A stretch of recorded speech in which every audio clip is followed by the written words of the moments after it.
Only 12 people have ever walked on the moon. The Daring Dozen shares the exciting adventures, very real dangers, and fascinating discoveries made by these 12 astronauts. It is filled with glorious illustrations by Alan Marks, and in the back matter there are wonderful photographs of the missions as well as more details.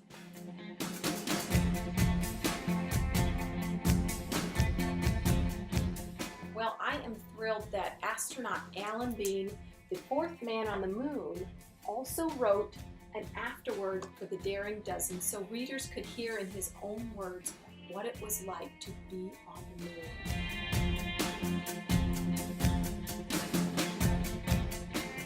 I'm a full-time author, but I also have a mechanical engineering degree, and I used to work on rockets, so I'm very interested in space exploration.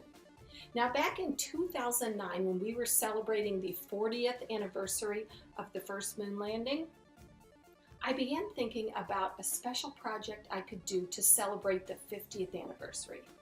And I began thinking, a lot of people, most people, know about Neil Armstrong, our first man on the moon, but not many people know about the Apollo missions that came later and the amazing things they did. So that's what led to me wanting to create a book that would highlight all of the missions that went to the moon in the Daring Dozen.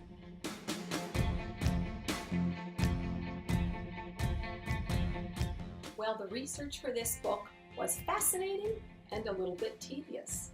Of course, my engineering background working on rockets was helpful, but I still had a lot to learn. So I started with reliable books and websites. Then I studied the Apollo photo archives. I read NASA transcripts, the actual words the astronauts said to one another in mission control during the missions, and included some of that in the book.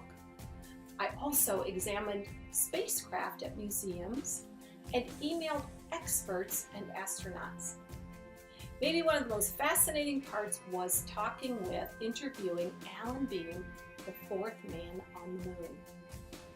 During one of our interviews, he told me something very interesting. He said how he had one regret about his time on the moon, and he wished he had smuggled a football on board and thrown the longest pass in the universe.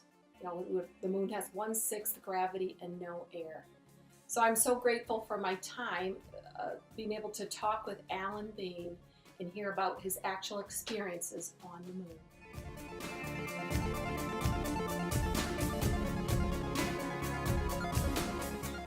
When people read Daring Dozen, I hope they feel like they are right there with those brave astronauts, speeding over the moon dust in a lunar rover, doing important experiments, examining fascinating rocks, and even playing golf on the moon. And I also hope it inspires readers to learn more about the fascinating space exploration going on today and to be daring and pursue their own dreams.